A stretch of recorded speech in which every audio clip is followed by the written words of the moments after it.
የድምፃዊ አንዱዓለም ጎሳ ከእስር መፈታትን ተከትሎ የቀነኒ ወይም የሟች ቀነኒ አባት ምን አሉ?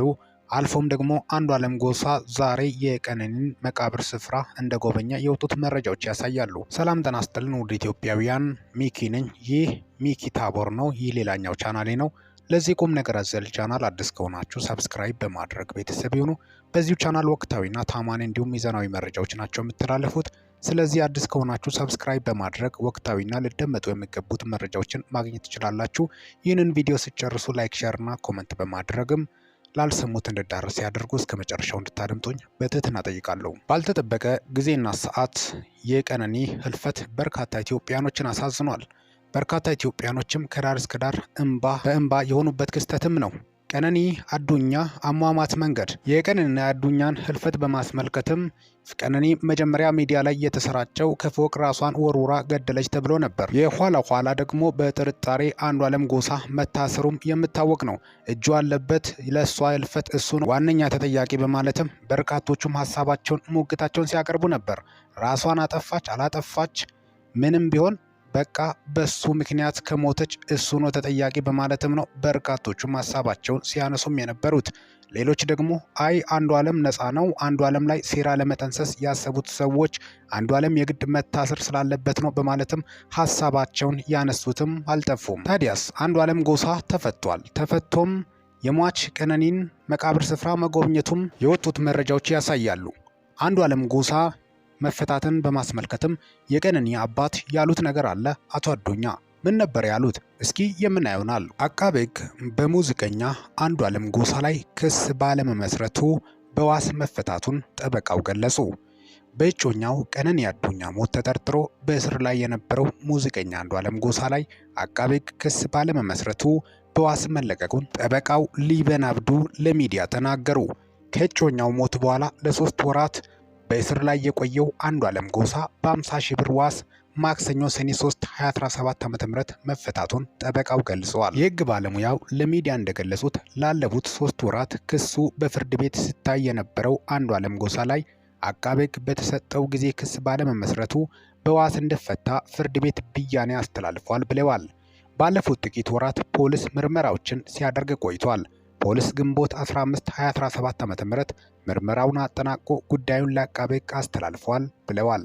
ጠበቃው አቃቤ ሕግ የፖሊስ ምርመራ በደረሰው በ15 ቀናት ውስጥ ክስ መመስረት አለበት ይላሉ። ነገር ግን ሕግ እስከ ግንቦት 30 2017 ዓ.ም ድረስ ክስ እንዲመሰረት ወይም ምርመራው በቂ አይደለም ብሎ መዝገቡን መዝጋት ቢኖርበትም ይህንን አላደረገም ብለዋል።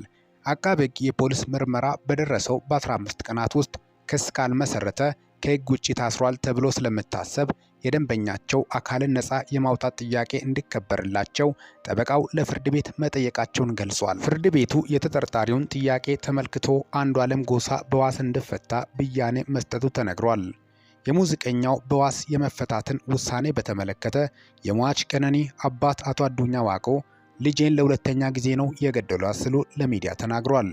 እስከዚህ ሰዓት ድረስ ፖሊስም ሆነ አቃቤ ሕግ እዚህ ላይ ደርሰናል ብሎ በግልጽ የነገሩን ነገር የለም። እንዲሁ ብበላሽ 3 ወራት ነጉዷል። የልጃችንን ደም እውነታም አላገኘንም። ልጄን ለሁለተኛ ጊዜ ነው የገደሏት ብለዋል።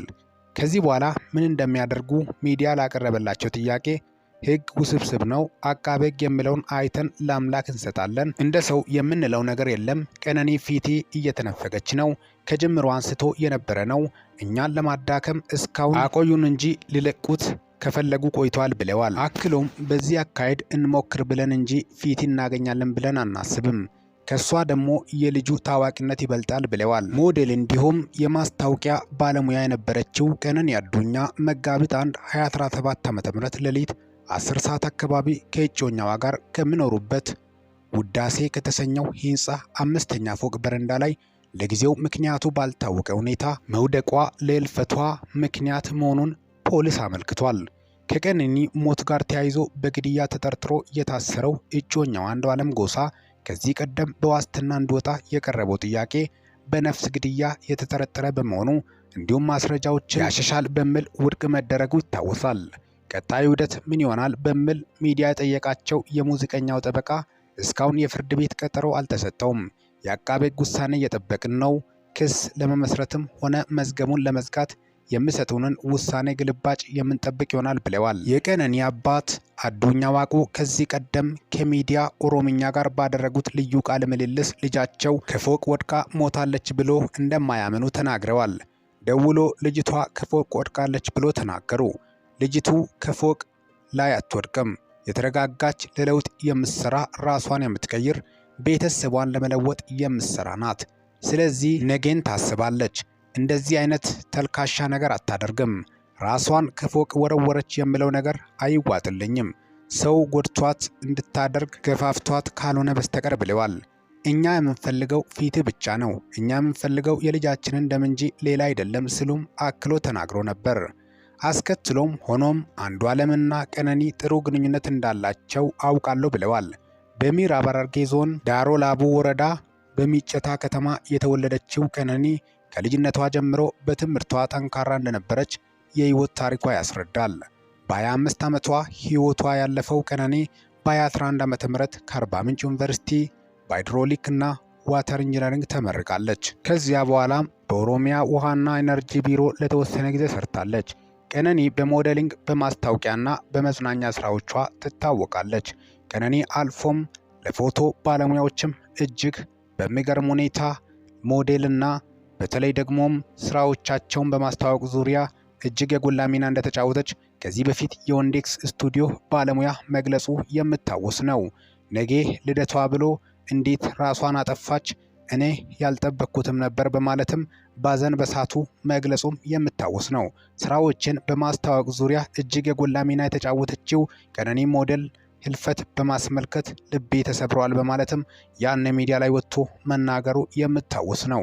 ቀነኒ አዱኛ የተለያዩ ስራዎችን በመስራት በቅልጥፍና የምትታወቅ እንደነበረች ጭምርም በርካቶች እንደሚወዷት ጭምርም ከብዙ አርቲስቶች ጋር ደግሞ እንደምትታወቅና ሁላቸውም እሷን እንደሚወዷት ጭምርም ነው። የቀነኒ ህልፈት የበርካታ ኢትዮጵያውያንን ልብ ሰብሯል።